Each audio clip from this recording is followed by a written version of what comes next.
Creating an English environment is very easy. You can explain everything that you're doing in English.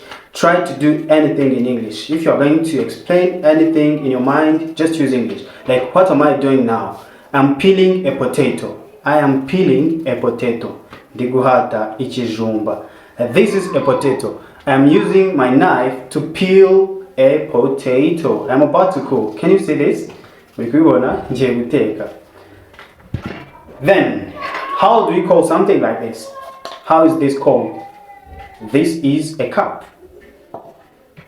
What is this? This is a drinking glass. Then, how do we normally call this? This is a spoon. Then this is a fork. Now, let me show you how you can surround yourself with English very easily. I'm going to explain the action I'm going to do right after this. Let me put all these stuffs on my plate. I'm putting a glass on a plate.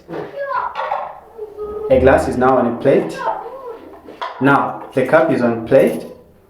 Let me put a fork on the plate too. And finally, I will put this spoon on a plate.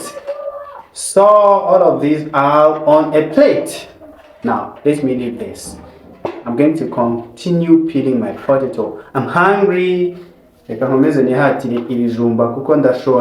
to eat. As you can see, I'm trying to do everything in English. This is a saucepan. This is where I'm putting all my potatoes. I'm putting the potatoes in a saucepan. I'm putting all these potatoes in a saucepan. Now, let me leave this. Let me continue peeling my potatoes because I'm hungry. I'm hungry like I want to eat. Now, after cooking, the food is now ready.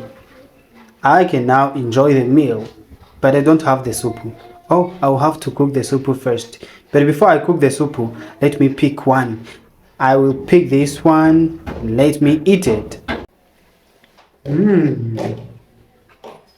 I am eating. Oh my goodness. It is not allowed to speak with food in our culture. But let me do it for educational purposes. I'm eating the potato. It is so delicious.